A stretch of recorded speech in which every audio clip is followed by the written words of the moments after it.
Student, today we will read chapter 5 of geography. Chapter 5 से हमारी copy में chapter 5 है, लेकिन बुक में चैप्टर 20। इस चैप्टर से हमारी ज्योग्राफी स्टार्ट होती है। चैप्टर नेम इज पृथ्वी के परिमंडल, रियल्म्स ऑफ द अर्थ। यानी पृथ्वी के कौन कौन से परिमंडल हैं और कौन से भाग में है पृथ्वी जीवन के लिए अनुकूल दशाएं उपलब्ध हैं, इसके बारे में हम चैप्टर में पढ़ेंगे। पृथ्वी को निम्नलिखित 4 परिमंडलों में विभाजित किया जाता है, क्योंकि जीवन के लिए भूमि, जल और वायु को ही आवश्यकता होती है। ये 4 परिमंडल हैं हमारे: जलमंडल, स्थलमंडल, जयमंडल, वायुमंडल। द फर्स्ट इज जलमंडल, हाइड्रोस्फीयर। पृथ्वी का 71% भाग जलमंडल से घिरा है, यानी कि पृथ्वी के 71% पर जल है। पृथ्वी पर पाए जाने वाले जल का 97% भाग महासागरों में पाया जाता है, यानी कि पृथ्वी पर जो 71% जल है उसका अधिकतम भाग महासागरों में पाया जाता है और उनका पानी खारा है। सागरों और महासागरों का जल खारा होता है क्योंकि उसमें बहुत अधिक मात्रा में लवण घुले रहते हैं। महासागर या सागरों का जल पीने या सेवन करने योग्य नहीं होता। स्वच्छ जल हमें नदियों, झीलों या हिमनदियों से प्राप्त होता है। सभी महासागर एक दूसरे से संलग्न हैं, यानी कि मिले हुए हैं। महासागरीय तरंगे, ज्वार भाटा, ये महासागरीय जल की 3 गतियाँ हैं। महासागरीय जल किसी न किसी रूप में सदैव गतिशील रहते हैं, यानी कि महासागर का जो जल है वो किसी न किसी रूप में गतिशील करता रहता है। द फर्स्ट इज महासागर ओशियंस। पृथ्वी पर 4 महासागर हैं: प्रशांत महासागर, अटलांटिक महासागर, हिंद महासागर और आर्कटिक महासागर। इनके बारे में पढ़ेंगे। सबसे पहले प्रशांत महासागर के बारे में। ये सबसे विशाल महासागर है, यानी कि ये सबसे बड़ा विशाल महासागर है। ये पृथ्वी के 2/3 भाग में फैला है। यह उत्तरी और दक्षिणी अमेरिका को एशिया और ऑस्ट्रेलिया महाद्वीपों से अलग करता है। पृथ्वी का सबसे गहरा भाग मैरियन गर्त, जिसकी गहराई 11,022 मीटर है, इसी महासागर में है। द नेक्स्ट इज हिंद महासागर।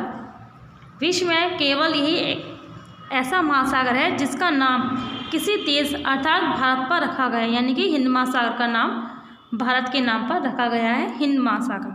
यह महासागर लगभग त्रिभुजाकार है। यह अफ्रीका, एशिया और ऑस्ट्रेलिया महाद्वीप को स्पर्श करता है। द नेक्स्ट इज अटलांटिक महासागर। नेक्स्ट इज आर्कटिक महासागर। इसके बारे में आप स्वयं रीड करेंगे। द नेक्स्ट इज जलमंडल का महत्व, इम्पोर्टेंस ऑफ हाइड्रोस्फीयर। जलमंडल का महत्व अवर्णनीय है। जल जीव जंतु, पेड़ पौधों तथा मनुष्य सभी के लिए अति आवश्यक है। द नेक्स्ट जलीय चक्र, हाइड्रोलॉजिकल साइकिल। जलीय चक्र महासागरों, वायुमंडल, स्थलमंडल के बीच क्रियाशील होता है। इस चक्र के द्वारा पृथ्वी पर जीवन चलता है। इसके अतिरिक्त सागर तथा महासागर वायु को भी नियंत्रित करते हैं। लेकिन जलीय चक्र के द्वारा सागरों महासागरों का पानी जल वाष्प के रूप में बादलों में जाता है और वहाँ पर ये बादलों की बूंदें जल वाष्पीकरण की क्रिया के द्वारा जल की बूंदों में परिवर्तित हो जाता है। फिर यही जल बारिश के रूप में पृथ्वी पर वापस आ जाता है। इसी को हम जलीय चक्र कहते हैं। द नेक्स्ट इज स्थलमंडल, लिथोस्फीयर। हम स्थल पर रहते हैं। पृथ्वी के ठोस भाग को स्थलमंडल या भूपटल कहते हैं। ये चट्टानों तथा मिट्टी की पतली परतों का बना होता है, जिसमें जीवों के लिए पोषक तत्व पाए जाते हैं। भूपटल की मोटाई महासागरों के नीचे लगभग 8 किलोमीटर है और महाद्वीपों के नीचे परत 32 किलोमीटर है। यहाँ जल और स्थल का विस्तार है। स्थलमंडल मनुष्य मात्र के लिए अति उपयोगी मीन्स बहुत लाभदायक है। पृथ्वी के इस भाग में जो मिट्टी पाई जाती है वह पौधों को उगाने के लिए आवश्यक होती है। द नेक्स्ट इज महाद्वीप, कॉन्टिनेंट्स। स्थलखंडल के विशाल भूभागों को महाद्वीप कहते हैं। इसके अतिरिक्त द्वीप, प्रायद्वीप आदि छोटे भूखंड भी स्थलमंडल का अभिन्न अंग है। स्थल पर सबसे अधिक ऊंचा स्थान माउंट एवरेस्ट है, जो समुद्र तल से 8,850 मीटर ऊंचा है और सबसे गहरा समुद्र भाग तल से 11,033 मीटर नीचा है। विश्व को 7 महाद्वीपों में विभाजित किया गया है। First Asia, second Europe, third Africa, fourth उत्तरी अमेरिका, फिफ्थ दक्षिणी अमेरिका, सिक्स ऑस्ट्रेलिया, ऑस्ट्रेलिया हमारा एक महाद्वीप है, सेवन इज अंटार्कटिका। इनमें एशिया सबसे बड़ा महाद्वीप है और ऑस्ट्रेलिया सबसे छोटा महाद्वीप है, यानी कि इनमें एशिया है सबसे बड़ा महाद्वीप, ऑस्ट्रेलिया सबसे छोटा महाद्वीप है। द नेक्स्ट इज, अब हम महाद्वीपों के बारे में जान पढ़ेंगे। The next is Asia. Asia और यूरोप एक ही स्थलखंड है, इसलिए इन्हें यूरेशिया के नाम से जाना जाता है, यानी कि एशिया और यूरोप एक ही जगह है, इसलिए इनको यूरेशिया के नाम से जाना जाता है। इनके बीच में कोई इनके बीच में कोई सागर या महासागर नहीं है। यूरल नदी और यूला पर्वत ही एशिया और यूरोप के बीच सीमा बनाते हैं। यूरोप को अलग महाद्वीप माना जाता है। यह महाद्वीप उत्तरी गोलार्ध में स्थित है। ये महाद्वीप है हमारे अफ्रीका, उत्तरी अमेरिका, दक्षिणी अमेरिका, ऑस्ट्रेलिया, अंटार्कटिका। इनके बारे में आप स्वयं रीड करेंगे बुक से। अब देखिए नेक्स्ट इज स्थल रूप। पठार, पर्वत, मैदान आदि अनेक स्थल रूप भी पृथ्वी पर हैं। ये स्थल रूप धरातल के उच्चावच की दृष्टि से आपस में भिन्न होते हैं। द नेक्स्ट इज पर्वत इज माउंटेन्स। संसार के मानचित्र को देखने पर हमें एशिया में, यूरोप में आल्प्स हिमालय पर्वत, उत्तरी अमेरिका में रॉकी और दक्षिणी अमेरिका में एंडीज की पर्वत श्रेणियाँ दृष्टिगोचर होती हैं। ये पर्वत श्रेणियाँ सदैव बर्फ से ढकी रहती हैं। इनमें झीलें, हिमनद और झरनों आदि की आकृतियाँ पाई जाती हैं।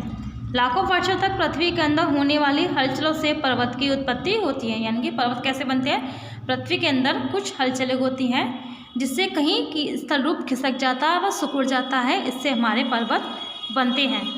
द नेक्स्ट इज पठार, प्लेट्यू। चौरस धरातल वाला क्षेत्र जो आसपास की भूमि से ऊपर उठा हो पठार कहलाता है। पठार प्राय समुद्र से 600 मीटर से अधिक ऊंचाई पर स्थित होते हैं। कुछ पठार 1500 मीटर से भी अधिक ऊंचे होते हैं। तिब्बत का पठार विश्व में सबसे ऊंचा है। इसे दुनिया की छत means roof of the world कहा जाता है। पठार प्राय पर्वतों के निकट स्थित होते हैं। कुछ पठार बहुत विस्तृत होते हैं, यानी कुछ पठार बहुत बड़े होते हैं, जैसे भारत में दक्कन का पठार जो हजारों वर्ग किमी में फैला है। पठारों का धरातल प्राय चट्टानी और उबड़ खाबड़ होता है। इनके ऊपर मिट्टी की परत बहुत पतली होती है। पठारों में अनेक प्रकार के खनिज पदार्थ पाए जाते हैं, किंतु असमतल भूमि कृषि के लिए उपयुक्त न होने के कारण पठार प्राय कम आबाद होते हैं। पशु चारण तथा खनन यहाँ के मुख्य व्यवसाय है, यानी कि समतल भूमि पर वो रहने के लिए भूमि बहुत अच्छी होती है। पठारों पर जनसंख्या हमारी कम होती है। वहाँ पर पशु चारण और खनन यानी कि खजाई, किसी जगह की खुदाई करना यहाँ के मुख्य व्यवसाय है। द नेक्स्ट इज मैदान मीन्स प्लेन्स।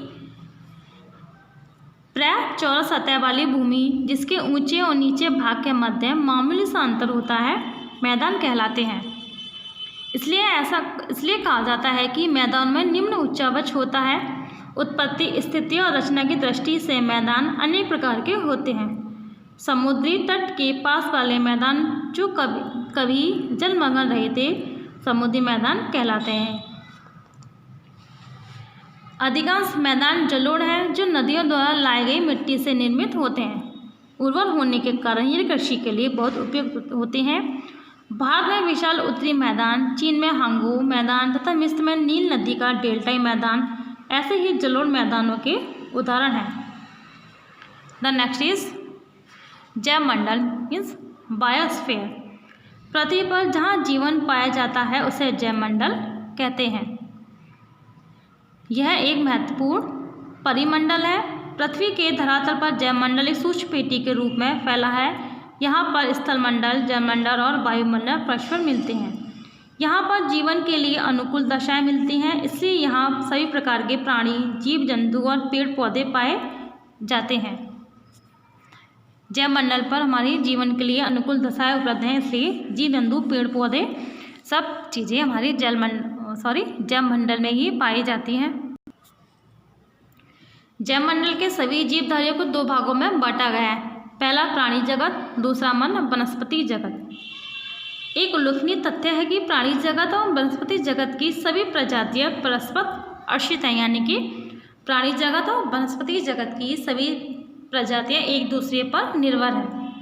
उदाहरण के लिए पेड़ पौधे मीन्स वनस्पति अपना भोजन स्वयं करते हैं, उन्हें उत्पादक कहा जाता है। पेड़ पौधे दूसरे जीवों का भोजन प्रदान करते हैं। इस प्रकार जैवमंडल पृथ्वी के लिए बहुत आवश्यक है, क्योंकि ये पृथ्वी पर जीवन का पोषण करता है। द नेक्स्ट इज वायुमंडल, एटमॉस्फेयर। हमारी पृथ्वी चारों ओर से गैस की एक परत से घिरी है, उसको ही वायुमंडल कहते हैं। यानी कि हमारी पृथ्वी के चारों ओर एक गैसों का वातावरण है, उसको वायुमंडल कहते हैं। वायु का यह आवरण ही पृथ्वी पर जीवन को संभव बनाता है। सूर्य की हानिकारक किरणों से सुरक्षा प्रदान करता है। वायुमंडल की रचना अनेक गैसों से हुई है, उनमें ऑक्सीजन, नाइट्रोजन तथा कार्बन डाइऑक्साइड तथा आर्गन आदि मुख्य गैस है। आयतन के अनुसार वायुमंडल में 78% नाइट्रोजन, 21% ऑक्सीजन तथा 1% अन्य गैसें हैं। नाइट्रोजन एक निष्क्रिय गैस है, किंतु यह जीवों के निवास के लिए आवश्यक है, क्योंकि इनमें प्रोटीन तत्व होते हैं। ऑक्सीजन सांस लेने के लिए आवश्यक है। ऑक्सीजन की कमी से सांस लेने में कष्ट होता है और मनुष्य की मृत्यु भी हो सकती है। कार्बन डाइऑक्साइड पृथ्वी द्वारा छोड़ी गई ऊष्मा को अवशोषित करती है, जिससे पृथ्वी गर्म रहती है और ये पौधों की वृद्धि के लिए आवश्यक है। ओजोन गैस सूर्य की विषैली पराबैंगनी किरणों को अवशोषित करके हमारी रक्षा करती है। वायुमंडल में जल वाष्प का भी बहुत महत्वपूर्ण स्थान है। यह वायुमंडल की निचली परतों में ही सीमित है। इसके द्वारा ही मेघ बनते हैं और वर्षा होती है। इसके द्वारा ही मौसम परिवर्तन होता है।